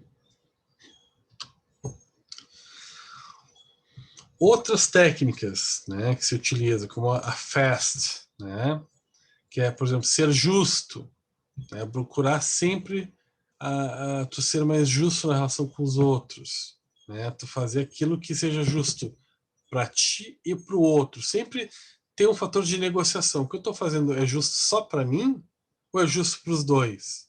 Os dois têm que sair ganhando. Né? Isso foi muito baseado numa teoria do John Nash. Foi um economista e matemático estadunidense, né, que desenvolveu algumas teorias a respeito da economia. Né? Uma delas era de que, bom, o melhor é quando todos fazem o que é melhor para cada um individualmente, mas também atendendo à necessidade do contexto de todos. Né? Então isso foi aplicado nas áreas da economia e foi citado nessa abordagem, onde numa relação interpessoal eu tenho que fazer o que é melhor para mim, mas de nada vale o que é melhor para mim se também não for melhor para o outro. Os dois têm que sair ganhando. Senão há um desequilíbrio na justiça. Então a gente sempre tem que procurar aquele caminho do meio. O meu comportamento, a minha ação, ela tem que ser justa para mim, mas também tem que ser praticando a justiça para o outro. Aí nós temos uma maior efetividade comportamental. O desculpas, que é não pedir desculpas por aquilo que é importante para a gente. Ou seja, se eu estou sendo lesado numa relação, isso em situações específicas, onde numa relação eu estou sofrendo algum tipo de abuso pela ação do outro, o outro está agindo de forma abusiva comigo no seu comportamento, está me gerando prejuízo, e eu, daqui a pouco, ter uma ação para mim que seja de botar limites no comportamento do outro, eu não me desculpar por estar fazendo isso, eu não me tornar invalidante das minhas ações. Para isso eu vou trazer um exemplo de um outro paciente meu. Eu tinha uma paciente que ela, na casa dela, ela trabalhava com home office, né? E ela tinha um cachorro em casa que era enorme. E assim, ela morava, era uma casa que tinha a parte de baixo e de cima. Em cima morava a filha, ela morava na parte de baixo. E o filho morava com ela na parte de baixo. E eles tinham um cachorro em casa. E o cachorro quem comprou foi o marido e o filho, porque eles queriam ter um cachorro em casa. Daí o que acontece? O cachorro todo dia deixava vários presentes no pátio, na escada, dentro de casa. E o que acontecia? Ela ia lá e solicitava para que, bom, não vou eu limpar isso sozinha, né? Não é porque eu trabalho em casa que eu tenho que estar sempre limpando o cocô do cachorro. Vamos organizar uma rotina para que cada um limpe, né? Cada dia seja um responsável. Isso já foi um trabalho terapêutico, né? Porque antes ela fazia tudo sozinha, né? Mas depois o que acontecia? Quando chegava visitas, quando chegava o filho em casa, às vezes ele chegava, poxa, mãe, eu trouxe minha namorada aqui para casa, ela viu que esse cocô na escada lá, tava tudo sujo, ela pedia desculpas para ele. Né? Ou seja, depois ela pedia desculpas pelo cocô estar na escada, só que havia tido antes uma combinação que aquele era o dia dele de limpar. Então ela estava pedindo desculpas por uma colocação de limites que ela mesma impôs. Então a gente não pode pedir desculpas por comportamentos que sejam validantes para a gente no meio. Ou seja, ela buscou uma combinação comportamental em casa que cada dia um limpava o cocô do cachorro, para não cair tudo em cima dela, para não ter que estar toda hora limpando o cocô do cachorro, até porque ela tinha outras tarefas dentro da casa. Né? Por ficar mais em casa, ela tinha algumas outras coisas para fazer. Então aquilo cansava muito ela, doía as costas dela, enfim, né? Então, no dia que era o dia dele de limpar, um dia ele chegou lá se queixando e ela pediu desculpas pelo cocô estar lá, né? Pela namorada dele ter presenciado. Não, só um pouquinho. Era o dia dele de ter limpado. Tu trabalhou esse limite. E aí tu vai lá e limpa, né? Invalidando o teu comportamento, invalidando toda a combinação de imposição de limites que tu criou, né? Então, muito cuidado com relação aos pedidos de desculpas. Eles nunca atuarem a favor da invalidação daquilo que tu gerou de comportamento, né, na combinação com os outros, né? Daquilo que é o mais justo na relação com os outros. Sempre a ter seus valores, nunca se distanciar, aqui é um conceito mais subjetivo que a Linehan trazia, né? De que um sujeito ele tem que ser norteado pelos seus valores, né? Então eu nunca, na minha relação com os outros, nunca distanciar daqueles valores que para mim são fundamentais, os valores morais, né? Os valores que para mim são importantes, né? Nunca se distanciar por causa dos outros. Aqui ela se permitiu ser um pouco até filosófica e pouco comportamental para o meu gosto. E sempre ser... Ela é total aristotélica, né? Desde esse conceito da justiça dela, achar esse equilíbrio na verdade e na virtude. Eu estava pensando, a mulher total aristotélica assim, para o negócio, sensacional. Dá um quebra-pau filosófico ali sobre essa questão da justiça. Eu já fiquei meio assim, mas é que daí não tem a ver com o tema da aula, mas é bem, bem interessante. Legal. É um momento assim que ela se permite discutir isso, ela fala sobre os valores da sociedade. Eu acho que isso acaba dialogando um pouquinho, né, com Aristóteles, assim, né? Algumas produções, né, alguns tratados do Aristóteles, né? Tem um livro que eu estou tentando me lembrar o nome, acho que é A Política, do Aristóteles, onde ele fala sobre essas relações entre normas, moral, enfim, a construção disso. E quando eu leio, eu sempre me lembro dessa parte, desse capítulo. Quando eu leio esse capítulo da Marsha Linehan, esse conceito de terça valores, eu me lembro de algumas obras, entre elas a Política, de Aristóteles, assim, é bem interessante, assim, ela é uma bela lembrança que tu fez, dialoga muito, com a questão da moralidade, da ética, dos princípios, regras que a gente tem que seguir, não só na sociedade, mas ser um construto interno, né, bem sólido, edificado dentro da gente, de quanto isso leva... A felicidade ser o equilíbrio, exatamente. De novo, a virtude, a felicidade aristotélica está baseada no equilíbrio das forças, né? Isso. Perfeito. A minha, quando fala em ser justo, né, e ater seus valores, eu creio que é bem comportamental, porque ela vai agir de acordo com a parte interna dela. Se ela sair desse contexto, o comportamento dela vai contradizer aquilo que está dentro dela. Então, eu acho que tem muito a ver com a parte comportamental. É um pouco mais filosófico, mas vem a reforçar os conceitos comportamentais, sim, de ter comportamentos coerentes, né? Coesos. Né? Não adianta tu chegar e pedir para o teu filho, esse é um outro exemplo dela, que ela pediu para o filho limpar o quarto. Tá? E dizer, não, o quarto é responsabilidade tua, tu tem que limpar. Senão, tu não vai poder morar aqui. Então, o que ela estabelecia?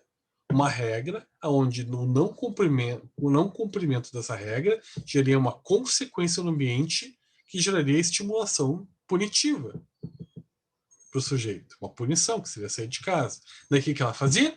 Na prática, de tempos em tempos, ela olhava para o quarto e pensava, coitadinho, olha que bagunça, ia lá e arrumava. O que ela fazia? Ao invés de reforçar o comportamento dela com coesão, de que, bom, cobrasse ele e dissesse, olha, tu não vai poder morar aqui desse jeito, deixando esse quarto desse jeito. Nós temos regras aqui em casa. O que ela fazia? Ao invés de puni-lo, ela ia lá e dava reforços intermitentes. Ou seja, de tempos em tempos, sem uma data exatamente prevista, ela ia lá e deixava o quarto arrumado. Então, o que ela fazia? Agia de forma não coesa com seus valores, não coesa com aquilo que ela tinha combinado com o filho. Né? Então, ao invés de puni-lo, ela dava um reforço positivo intermitente. De tempo em tempo, ela lá e deixava arrumado. Então, o que isso gerava de aprendizado no filho? A palavra dela não tem força, não tem coesão, e que, se eu ficar sem arrumar, ela vai arrumar para mim. É isso que gerava de aprendizado. Até ela entender que o comportamento é mais importante do que o comportamento de ação, é mais importante que o comportamento verbal, demorou. Né? Mas daí ela que ela entendeu, ela começou a observar as mudanças nas relações dela dentro da casa dela. Né? E ser franco, né? Com a outra pessoa, sempre verdadeiro, com o que sente, o que pensa, sempre ser um sujeito real. Né? Não estabelecer sua relação baseada em personagens, mas tentar ser o mais real possível dentro dos seus contextos.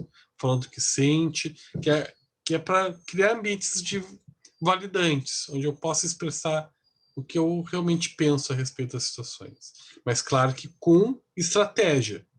Né? A gente viu várias estratégias comportamentais de como botar aquilo que pensa, de que forma eu posso me relacionar ao passo de ser mais efetivo nas minhas relações interpessoais. Mas nunca fugir da franqueza, de colocar aquilo que pensa. Né? Mas tem formas assertivas de fazer isso, sem precisar ser agressivo ou demasiadamente passivo.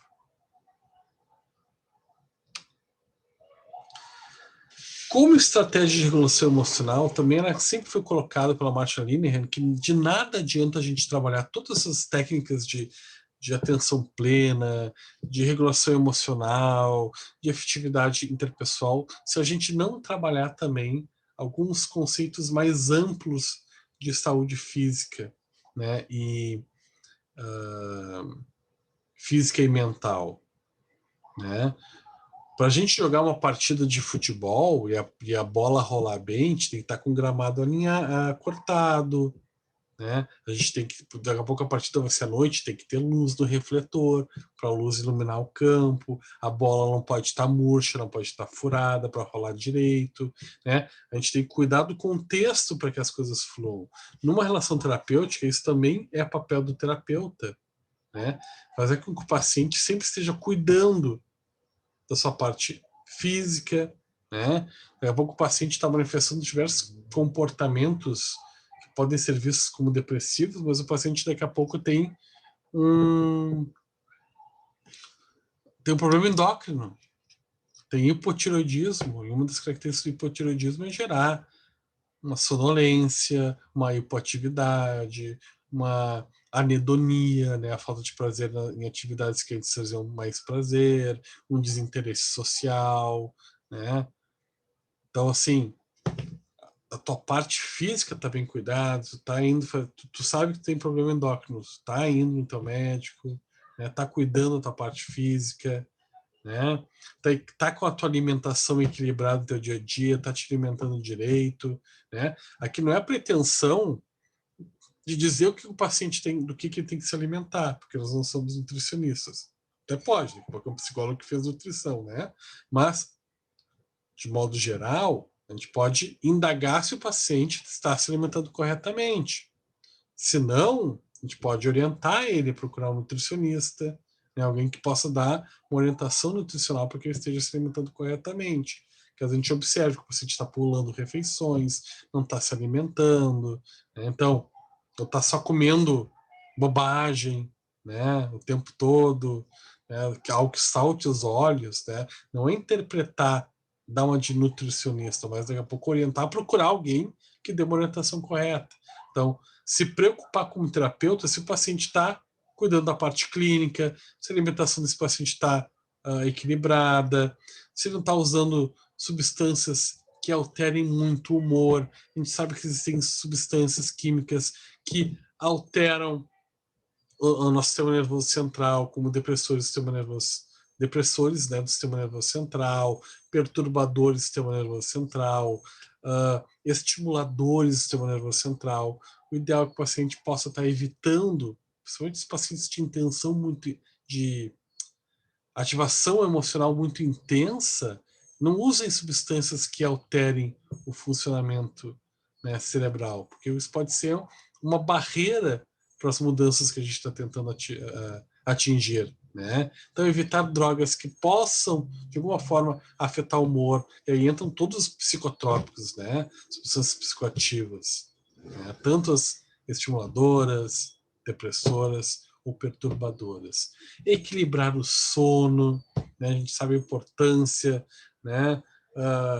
De uma boa liberação, né, de melatonina, um bom funcionamento, né, da nossa glândula pineal, né, para a regulação do nosso ciclo circadiano, e um sono bem aproveitado, um sono reparador influencia, né, de forma impactante nas nossas emoções, no nosso estado emocional. Então, esse paciente está com algum tipo de equilíbrio, está equilibrado, está com rotina.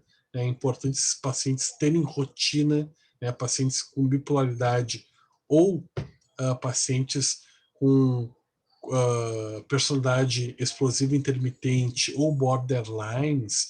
É importante para esses pacientes trabalharem uma determinada rotina no dia a dia, né? Isso ajuda a regular o sono e, por conseguinte, são pessoas que costumam se beneficiar mais disso, no sentido de o humor não ser afetado por uma noite mal dormida, né? Que pode acontecer. E fazer exercícios físicos que metabolizem hormônios que gerem estresse. Né? Como eu dei anteriormente esse exemplo quando a gente falou lá do TIP, né? Do TIP. Uma das estratégias é fazer exercícios para metabolizar hormônios que possam trazer sensações ruins para o corpo. Né? Então a gente cuida, a gente dá orientações. Eu não vou ser um educador físico, dizer o que o paciente tem que fazer, mas eu posso orientar e buscar alguém que lhe ajude nesse sentido, para que essa parte esteja regulada na vida do paciente. Né? Perdendo meus fones hoje. Um dos trabalhos que nós fazemos é consultoria por telefone. Tá? Isso é relativamente comum. Aqui está colocado assim que pacientes graves frequentemente necessitam de suporte extra. Eu diria que muitos pacientes às vezes necessitam de suporte extra. né? Do contato telefônico. Isso faz parte do entendimento de clínica ampliada, né? Às vezes a gente trabalha tarefas de casa que vão envolver uma troca de conversa por WhatsApp para saber se o paciente está conseguindo implementar uma atividade ou não, uma ligação, uma mensagem por voz, né? A gente está monitorando a melhora do paciente. Claro que dependendo do paciente, como por exemplo os borderlines, eles podem acabar abusando um pouquinho disso. Então a gente vai regulando o paciente, né? Explicando para o paciente, bom, existem situações onde, ok, tu deves me ligar, mas tem situações onde tu pode lidar sozinho, né? Então não precisa te queixar, ser invalidante para o paciente, mas pode reforçar o autoconceito desses pacientes. De, bom, eu sei que tu anda me ligando de uma em uma hora, mas tu consegue lidar. Vamos encorajar o paciente a conseguir lidar por ele mesmo. Não precisa, na hora de botar limite, ser só invalidante ou punitivo, né? Fugir um pouquinho disso e trocar por validar o paciente. De, olha, tu consegue dar conta, tu não precisa me ligar todo dia, porque eu entendo na terapia que tu é capaz de lidar com isso. Por isso que eu não vou ficar te atendendo o tempo inteiro das tuas ligações. Quando eu não atender a tua ligação, é porque eu estou entendendo que a gente acabou de trabalhar um determinado conceito e tu pode dar conta disso por si só. Eu não preciso ficar toda hora te atendendo. Tá? Tu não precisa que outra pessoa seja a tua referência o tempo todo. Eu hoje mesmo passei por uma situação dessa com um paciente. Que é um paciente que ligava demais, né? Não que seja incomodativo, nosso trabalho também é dar conta disso. Mas era um paciente que não tem ainda um autoconceito bem formado. Ele tem um emaranhamento com a família, ele ainda, né, tem uma relação muito simbiótica com a mãe, onde os conceitos que ele pensa, muitos conceitos e valores da mãe não são seus próprios valores. Então, ele está em busca ainda de entender os seus processos internos. Quais são as suas crenças, o que ele pensa a respeito das coisas, né? Porque ele foi muito invalidado num contexto familiar muito tóxico. Então, o que aconteceu na terapia? Ele começou a reproduzir isso. De não querer dar um passo sem saber a minha opinião. Daí, nas sessões, às vezes eu rebato o paciente. Tá, não, mas o que tu pensa? Sem saber a minha opinião. Para construir o autoconceito do paciente, entender quais são os valores dele. E esses valores ficarem claros para ele. E daí ele poder observar internamente, daí fazer aquele trabalho do mindfulness, né? A gente pode até ter um momento de meditação, onde, bom, vamos pensar sobre quais são os teus valores referentes a isso. Quais são os teus pensamentos? O que tu pensa? Que pensamentos surgem? Que emoções surgem, né? A respeito deste tema que tu jogou no meu colo. Daí quando ele me liga, eu não atendo. Daí na sessão eu explico para o paciente, olha, né? Importante é tu tomar a decisão por ti. Não precisa saber o que eu penso para tudo. Tem que também construir a tua impressão das coisas. E tu te ter como referência também. Não só o outro. Então, também quando a gente possibilita a consultoria por telefone, a gente tem que estar estabelecendo também essas relações, essa psicoeducação do paciente, né?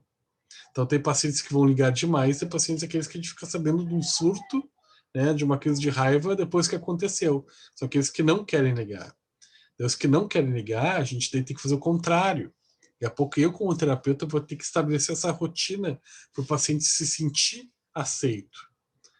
Por exemplo, como o Lucas gosta dos tópicos, isso aí vai lembrar muito a abordagem focada em esquemas da parte da reparação parental, né? Onde o paciente foi muito invalidado na sua vida a ponto de achar que o que ele coloca não é importante. Então ele acaba nunca me ligando para não me incomodar, para não ser chato, né? O que eu escuto às vezes de alguns pacientes, dependendo da sintomatologia.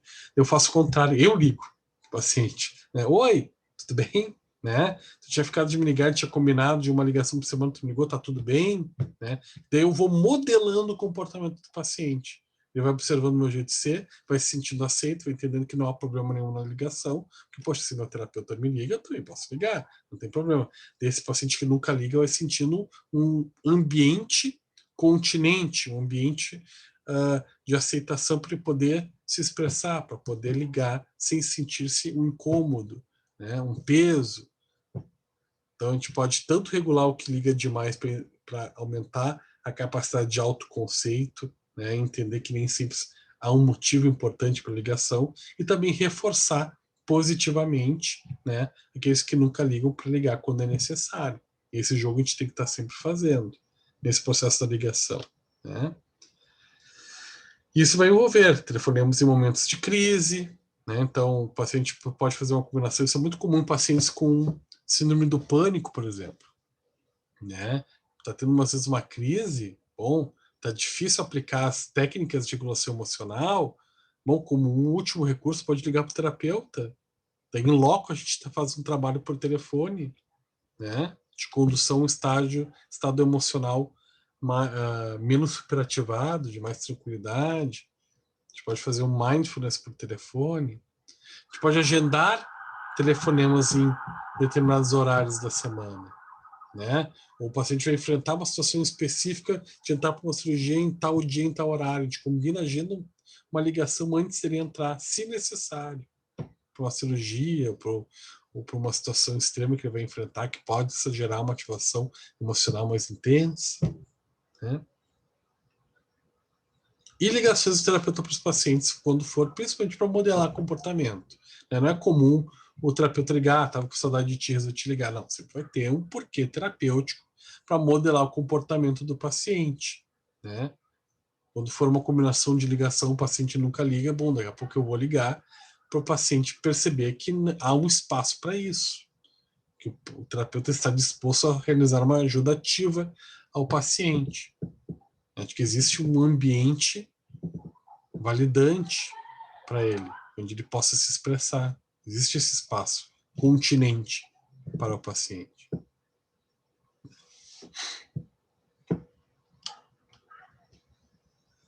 E, claro, trabalhar com equipes de consultoria e supervisão. Daí isso entra dentro daquilo que a gente pode ou aplicar, né, adotar exatamente como a Marsha Linehan criou no seu conceito, ou a gente pode, de alguma forma, adaptar, né? Então, quando eu trabalho com DBT, eu pego alguns pressupostos, né? Quando eu estou trabalhando com pacientes com emoções intensas, ou estou fazendo um grupo com pacientes, às vezes eu faço grupo, né? Então, eu sou terapeuta de referência, mas eu trabalho também eu conheço um grupo de pessoas que faz perdão, quando eu estou com um paciente que tem emoções intensas, eu acho que ele vai se beneficiar de um grupo, né, com pessoas que sofrem da mesma questão que ele está sofrendo. Eu vou ser o terapeuta oficial, que é o que segue ele, né, que acompanha, mas eu conheço pessoas que fazem grupo. Né? Tem várias clínicas, por exemplo, a clínica vincular, né, que eu gosto muito, que às vezes eu encaminho para lá para fazer os grupos de DBT, mas depois retorna para consulta semanal comigo. Eu posso adaptar, né? Ou eu posso fazer as atividades do grupo, eu faço individualmente com o paciente. Tem vezes que eu faço assim, porque eu acho que o paciente pode se beneficiar sem ser com um grupo terapêutico. A maioria eu não encaminho para fazer em grupo, eu faço individualmente, então eu adapto, né? Daí eu tenho colegas com os quais eu faço supervisão. Isso é uma coisa que eu aconselho para independente da abordagem do terapeuta, independente do que tu aplica, se é psicanálise, se é abordagem cognitivo-comportamental propriamente dito, processual, se é logoterapia, é sempre bom tu ter colegas que tu possa discutir alguns casos, né? Sempre bom ter um terceiro olhar, um segundo olhar, né? Pessoas que possam te ajudar a ter um olhar reflexivo a respeito dos teus atendimentos, né? Que possam te ajudar, porque todos nós não somos perfeitos, muito longe disso como terapeutas. Às vezes a gente vai ter dúvidas, questionamentos, daqui a pouco um colega pode te ajudar, um olhar fora da caixa, não está acompanhando todo dia, tem uma ideia, um momento eureka ali, te ajuda, né? Então, isso se tem a supervisão no modelo da Linehan, mas tipo, acho que independente de ser o modelo da Linehan ou não, todos nós temos que ter a supervisão na nossa prática. Né? Tem um momento que a gente tem um colega que a gente faz supervisão, a gente bate papo. E eu até consigo que seja até pago, para profissionalizar mesmo esse momento, né? De troca. Então aqui tem um quadro geral de como é que seria, né, essa relação, né? Tem o paciente que vai ter o seu terapeuta oficial, que vai trabalhar, que pode vir a trabalhar com um grupo de terapeutas que vão trabalhar nos seus grupos, né? Atenção plena, efetividade interpessoal, lidar com regulação de emoções intensas, né? Isso por si só, per si, é a equipe da DBT no projeto oficial, né? O inicial, criado pela NIRAM, que vai ter o terapeuta, a equipe de trabalho e mais uma supervisão, né?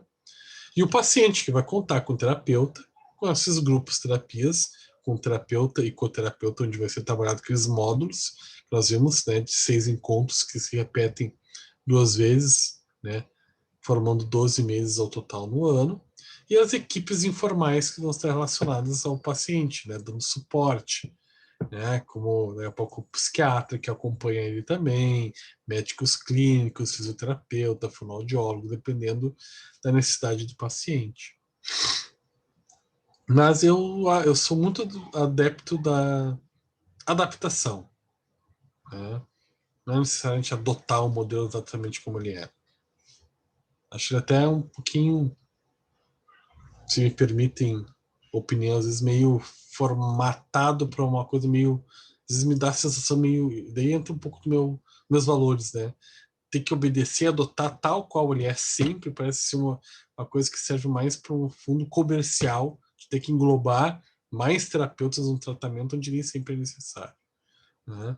Mas aí vai do olhar de cada um, que daqui a pouco pode pensar, não, Liz, eu acho que tem que ser tal qual ela elaborou. E outros que vão pensar, não, acho super tranquilo adaptar, né? Embora é isso, né? O mundo da pesquisa, da teoria, ele é um. E às vezes a vida como ela é diferente, né? Então nem sempre as coisas vão sair direitinho, né? E a própria Linehan falava que mesmo tu adotando o modelo tal qual ele é, isso não significa que o tratamento sempre vai ser maravilhoso, 100% de chance de eficácia, né? Às vezes a gente vai ter dificuldades com os pacientes, nem sempre todos os pacientes vão se adaptar a esse modelo, né? Então, às vezes a vida ela não é tão bonitinha como os conceitos do livro.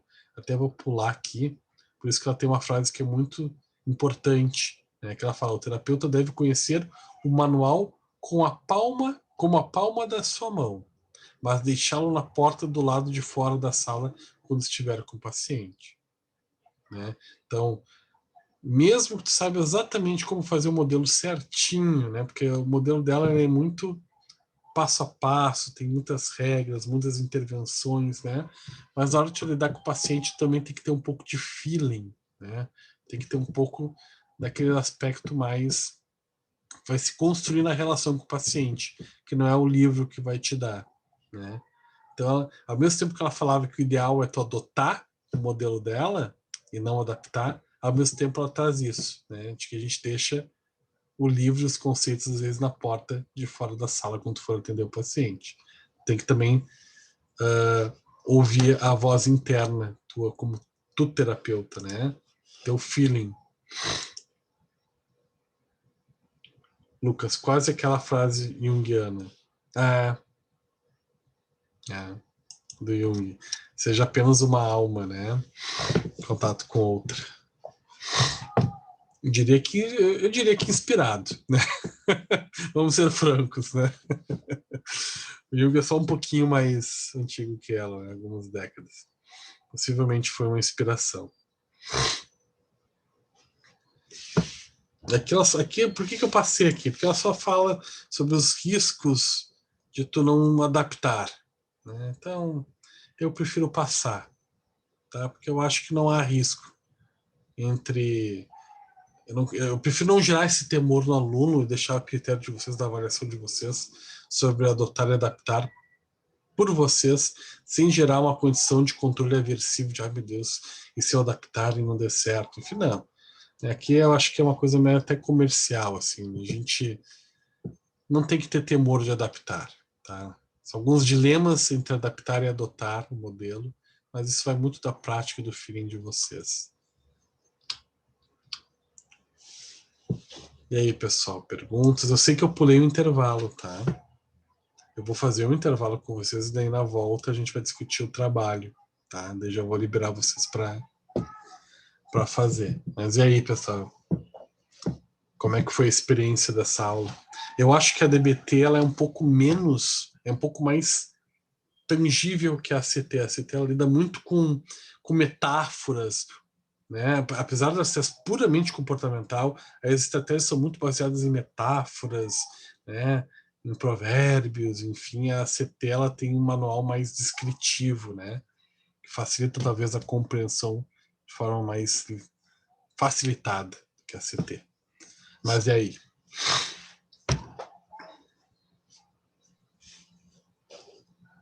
Eu achei bem processual, assim, bem bacana. Ainda não no coração mais que dos esquemas, mas não é uma coisa comparativa, claro, obviamente se usa em cada situação, mas achei ela bem processual, assim, bem procedimental em algumas coisas. Ela já vai para uma vibe um pouco mais, não é o termo que eu gosto, mas eu não tenho termo melhor, mas na minha ignorante visão de estudante, ela vai para uma ideia talvez um pouco mais coach, que não me atraiu muito, assim, na ideia. Então, sim, mas obviamente, né, a gente está vendo uma gotinha no oceano do que deve ser a DBT de verdade, obviamente. Essa disciplina, assim, ela não tem a pretensão. Isso é uma disciplina que vai explicar a fundo todos os conceitos, porque cada um desses, a ACT, ela por si só daria um semestre. A DBT, por si só, ela daria um semestre inteiro, né? Então, é uma disciplina assim, que é terapias cognitivo-comportamentais contemporâneas, né? Então, eu cito elas. Até eu me sinto até um pouco atrevido nessa disciplina, porque talvez eu até devesse ser mais teórico só, e nem entrar muito em como faz, enfim, só entrar mais uma questão conceitual delas. Mas eu tento ainda estimular e fazer alguns ensaios para a gente tentar entrar um pouco na prática, para que não fique tudo puramente teórico. Eu não faço parte do meu perfil ficar só em questões teóricas. Até disciplinas que são teóricas, às vezes eu tento trazer experimentos para a sala de aula, a gente tentar entender como é que se dá as coisas na prática, assim. Então a ideia foi a gente se ater a não ver todas as abordagens de terceira onda, porque são infinidades de siglas, tem muitas. Se você for ver todas mesmo, botar no papel, tem mais de 30. Né? Então, peguei as principais, alonguei mais as que são mais usadas, as mais célebres, para ter algumas que a gente vai passar um pouquinho mais rápido. Né?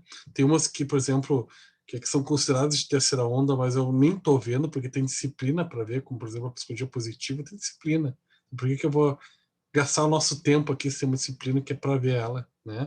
Então, assim, a ideia foi essa, a gente vê aquelas que são as mais importantes, entrar mais profundamente nas mais importantes e a gente poder ver de forma mais teórica aquelas que ainda estão engateando, tem muita coisa para provar, enfim, a gente vê os aspectos mais teóricos, mas nenhuma delas a gente tem a pretensão de mergulhar no oceano, como mesmo tu trouxe, assim, de profundidade que cada uma aborda, né? Tem muita coisa para se ver que numa disciplina só, né, não tem como, né? Então eu ainda tento fazer com que vocês saiam com algum gostinho na boca do que seria ser um terapeuta da abordagem de esquemas, o que seria ser um terapeuta da abordagem de ACT ou da DBT, né? Então sair com pelo menos um gostinho, não sair só puramente teórico, né? Mas ainda assim é um desafio, até para mim como professor. Isso que tu me traz é bem pisar no meu calcanhar de Aquiles, que é uma preocupação que eu sempre fico. E uma vontade de assim, poxa, eu queria que fosse mais tempo para ver essa disciplina. Essa aqui devia ser uma disciplina de 1 e 2 e 3, né? Terapias comportamentais contemporâneas, 1, 2 e 3. Mas claro, né? Isso é uma utopia. Tem muita coisa para se ver na psicologia, né? E são 5 anos. Mas, enfim, daí aquilo que eu falo, procurem, busquem cursos, literatura, contem comigo para orientação nesse sentido. O Nelson, por exemplo, é um colega de vocês que às vezes me manda mensagem, professor, estou pensando em fazer tal curso, tal lugar, dentro das limitações eu tento dar uma orientação para ele, né, porque ele gosta dessas abordagens, então, daí vai também do aluno ir buscando se aprofundar, né? Mas você sabe, a DBT, se tu for olhar ali, estratégia do controle emocional, aquele Dear Man, desde a estratégia até a efetividade lá, é um treinamento para border, né? Se tu for olhar. Ela foi feita para isso. Específico para borderline. A criação dessa abordagem da DBT ela foi feita para transtorno borderline, da personalidade borderline, tá? Depois ela foi generalizada para outros tipos de transtornos. Ela foi criada para trabalhar com pacientes borderlines, tá? Por isso que tu está sentindo isso, não é à toa. É bem específico, assim. Desde a estratégia até mano. Sim. É bem border, assim. Isso. Aquelas tolerâncias, o TIP ali que tu explicou, né? Da tolerância, estresse, sofrimento, de segurar gelo. Uma parada mais...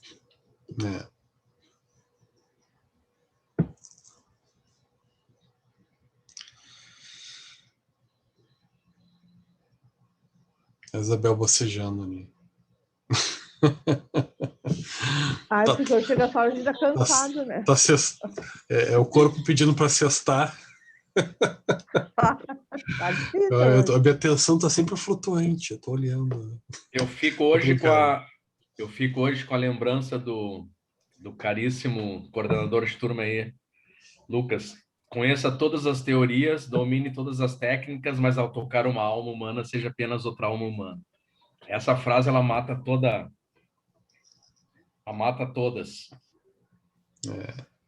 Sábia. Jung é rei, não tem querer. Pensa a construção de uma mente sábia mesmo, né? Uma mente... É uma pena a gente não ter uma cadeira específica da analítica, ia ser muito legal. Pois é. E aí eu já vou puxar uma sardinha para o Nelson e até deixar a indicação para os colegas. O Nelson é uma enciclopédia humana em termos de abordagem de TCC, de terceira onda. O Nelson, em 2 ou 3 áudios, me dá aulas e mais aulas de conteúdos. É um cara muito legal de trocar ideia. Para quem gosta dessas abordagens, dessa linha, chamem o Nelson no WhatsApp, porque o cara é fenomenal mesmo. Vale muito. Assina embaixo, meu. Nas aulas de família, ele já me dava aula. O Nelson é um cara fora da curva. Oh, legal, valeu aí, galera. Valeu mesmo. Que bacana. Vou fazer uma proposta. A gente pode não fazer intervalo e eu já falo sobre o trabalho. E eles já ficam liberados para começar a se focar no trabalho. Eu topo. Eu também. Perfeito. Por mim também, tá ótimo. Tá bom. Ok, perfeito. Então tá. Ok. Eu já vou lá ver meu pitoquinho depois. Dando atenção ver meu pitoquinho. Então tá, vou comentar aqui com vocês, tá? A nossa atividade. Vou compartilhar a tela com vocês.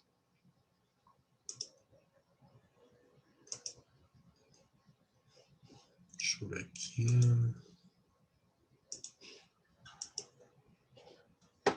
Aqui. Aqui está a nossa atividade, tá? É um estudo de caso, tá? O peso é 3 pontos. A finalidade é...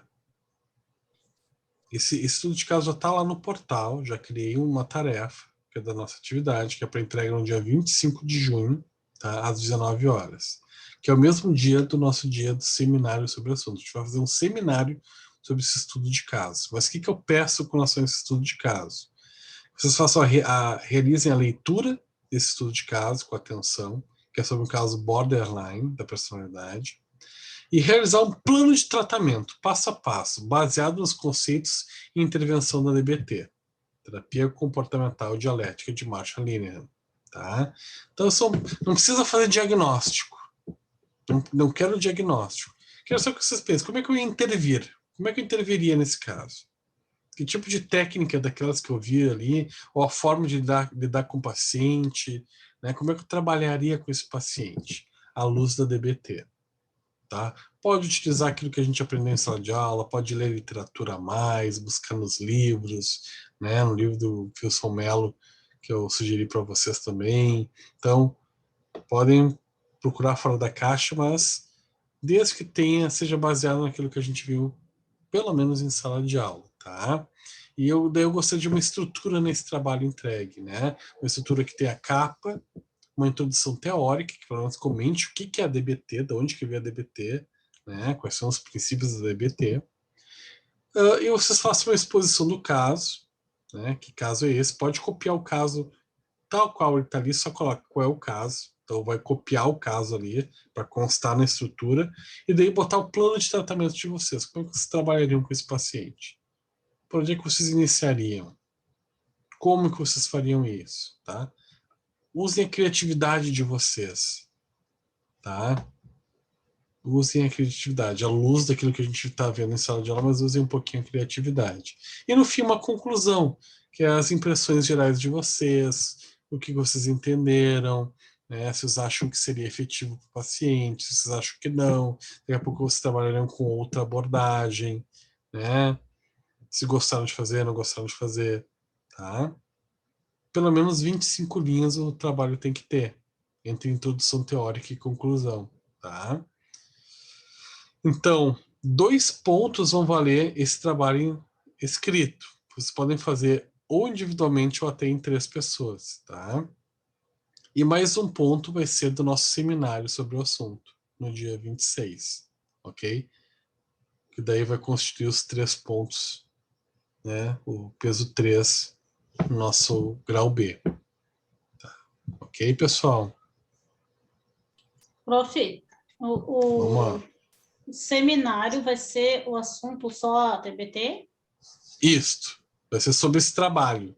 Execução do trabalho. Estudo do caso. Sobre esse trabalho vai ser o seminário. Sobre esse estudo de caso. Tá. A gente vai fazer uma troca em grupo. O que cada um fez, por que fez, o que entendeu do caso, né? Daí a participação vai valer um ponto. Ah, mas professor, eu não vou poder estar presente no dia participar. Me grava um áudio, me grava um vídeo comentando. Ou um áudio. Me manda no WhatsApp, né? Daí eu vou aproveitar, vou dar uma pontuação para a pessoa assim. Não vou deixar a pessoa ficar sem pontuação. Tá? Professor, uma pergunta então. Diga, Thiago. É os 3 pontos do trabalho e mais um ponto do coisa? Não, não. O trabalho em si, então, vale 2 pontos e mais o... O trabalho vale 2 pontos e a participação no seminário mais um, totalizando os 3 pontos. A prova vai valer 7. Tá certo, entendi. Tá, tranquilo. Para quem é meu aluno sabe que eu sempre faço assim. Né? Eu sou super flexível, faço tudo igual assim. Nessa parte avaliativa eu sigo uma rigidez, né, padrão. Sempre 3 pontos de trabalho mais 7 da prova. Uma vez eu flexibilizei, só para o César se sentir importante, né, que eu sempre falo, às vezes ele é meio ciumento. Uma vez só flexibilizei, que foi numa disciplina de neuropsicologia, onde ele pediu para ser 5, o trabalho 5, a prova. Não sei se você vai se lembrar. Foi a única vez que eu flexibilizei para pedido dele. Viu como tu é importante, César? Dá para dizer que... Querida, hein? Não tem a ver com o presente do Bento, né? Não. Ok, pessoal. Alguma dúvida com relação ao trabalho? Pelo contrário, ele que vai me salvar de trabalhar sexta de noite no meu trabalho mesmo. Eu vou usar ele para fazer uma choradeira para o meu chefe. Olha aqui, trabalho final, pelo amor de Deus, me libera, olha aqui, o que eu vou fazer da minha vida. Ele me salvou, na realidade, esse trabalho me salvou. Ok. Então tá, pessoal. Sim, vou liberar vocês no final de semana, né? Um bom final de semana a todos, menos para a Marina, que eu quero ter uma conversa bem rapidinho com ela, tá? Eu tô devendo para ela. Boa noite. Boa noite para todos, um bom descanso. Boa noite. Feliz Dia dos Namorados, professor. Para vocês também. Colegas também da sala. Boa noite. Boa noite. Se cuidem.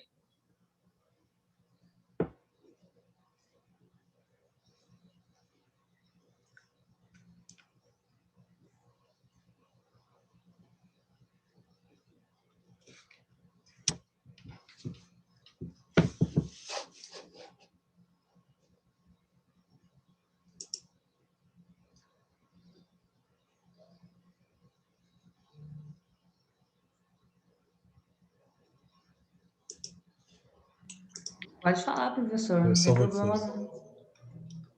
Só parar de gravar. Vou parar também. Eu tô vendo aqui uma coisa.